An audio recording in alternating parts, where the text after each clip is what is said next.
Então vamos aproveitar, Gabriel, que você está aqui, vamos tirar a dúvida de um dos nossos ouvintes. Muito bom. O que é hipertermia e hipotermia? E o que deve ser feito nesses casos? Muito bom. Vamos falar de um jeito simples de hipertermia? A gente que igual o atleta, né? Do CrossFit, né? A gente que treina muito igual eu. Hipertermia nada mais é do que temperaturas mais elevadas que não tende a ter uma causa infecciosa. É o famoso você tá naquela quentura pós-atividade física, pós-exposição solar. Isso é um padrão de hipertermia, entendeu? A hipotermia depende muito em relação à própria idade da criancinha, mas tende a ser temperaturas mais baixas, que por si só vão fazer constricção, né? Vão fechar tudo do paciente, seja veias, seja a parte respiratória, então faz essa constricção. Então, a hipotermia depende muito de valores de referência de cada idade, entendeu?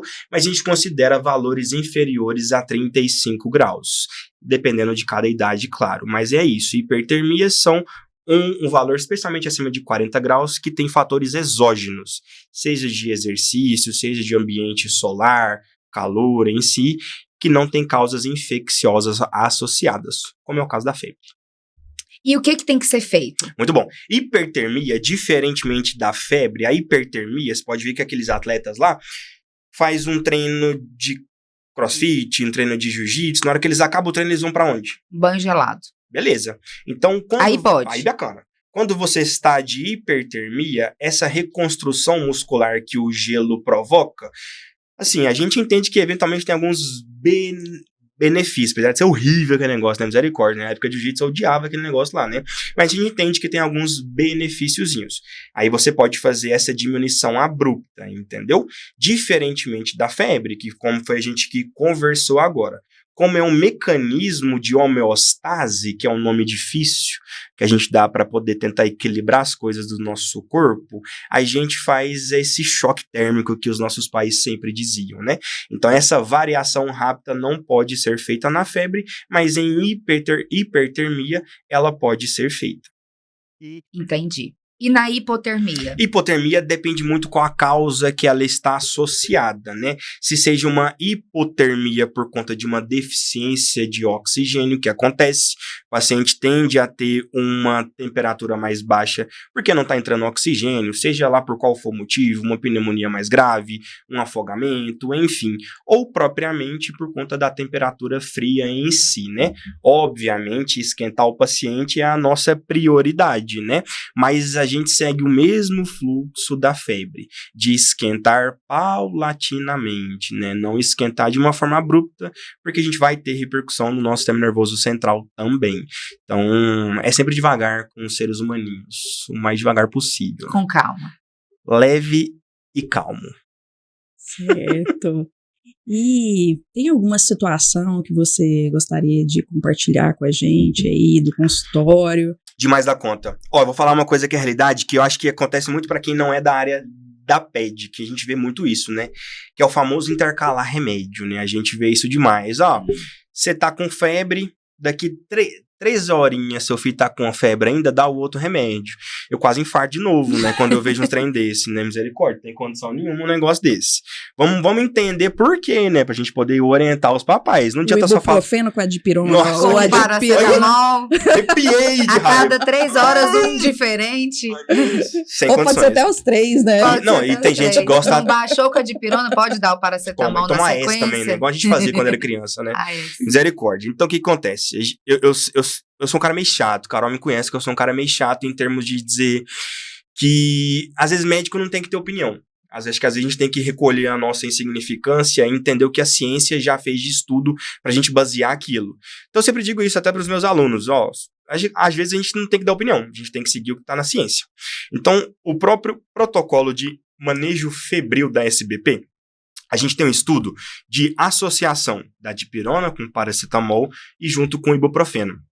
Até com o próprio AS, que a gente nem utiliza mais no nosso país, por conta de síndrome de Raynaud e outras causas reumatológicas. Esse estudo mostrou uma coisinha importantíssima. Primeira coisa, esse disparamento na famosa febre-fobia que a gente causa nos familiares, né?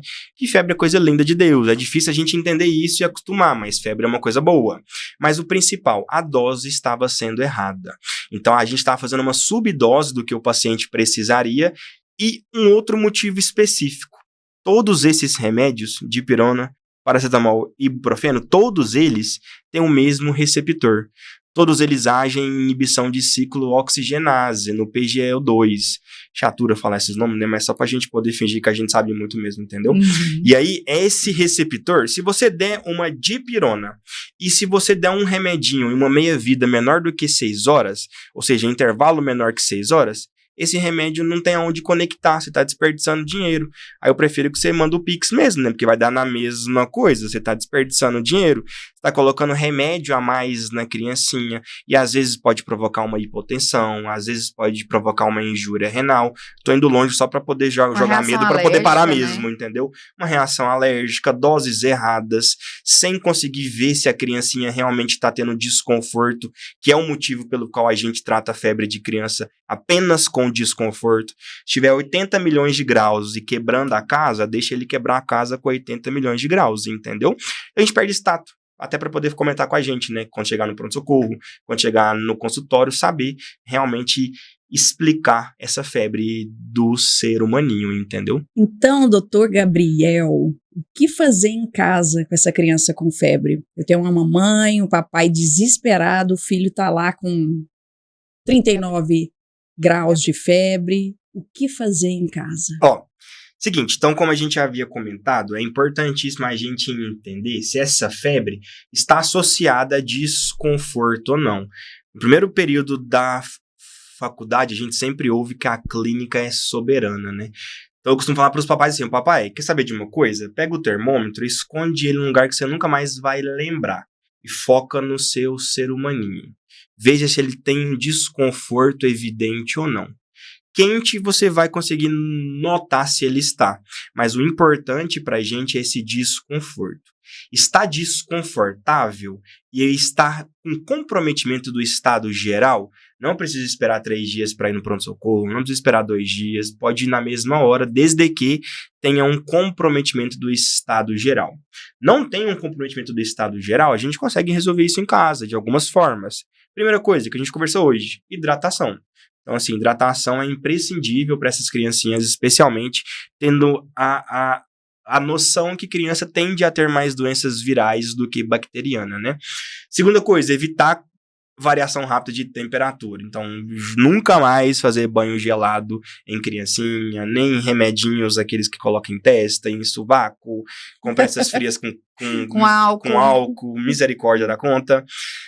Terceira coisa, ser um pouco mais cauteloso em medicações, especialmente no que se refere a doses erradas, né? A gente ouve aí sempre, porque eu gosto de usar tanto para dipirona, tanto para paracetamol, aí volta naquela mesma conversa que nós não tem que dar opinião, a gente tem que seguir o que está na ciência, né? Em relação à dipirona, a gente entende que a dose preconizada da SBP é de 10 a 12 miligramas quilodose. Convertendo para gotinhas, para ser chato, dá meia gotinha por quilo.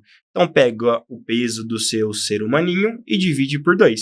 Essa é a quantidade de gotas que você tem que usar pela Sociedade Brasileira de Pediatria no que se refere ao tratamento de febre. O paracetamol, eu sou um pouco mais chato, igual falei. Então, o cálculo do paracetamol é 1,1 gota vezes o peso da criancinha. Pega o peso, multiplica por 1,1. E aí você pode fazer essa dose para tratar a febre. Obviamente, deixar a criancinha mais confortável, né? Não empacotar. A avó gosta demais disso, né? A avó empacota a criança porque acha que criança tem frio, né? Sendo que criança tem gordura multicelular que nós não tem. Então, elas têm a calor, tadinha, né? Então, você está empacotando ela. Obviamente, vai dar um pouco de calafrio, a criancinha vai querer se cobrir, mas tem que deixar ela mais leve, né? Para poder ter essa troca de temperatura com o ambiente, né? Então, seria isso. Hidratação, ser um pouco mais cauteloso em antitérmicos e, obviamente, avaliar o quadro geral da criancinha para saber se ela tem que ir para o pronto-socorro ou não. Então, isso para mim são as dicas imprescindíveis para os seres humaninhos.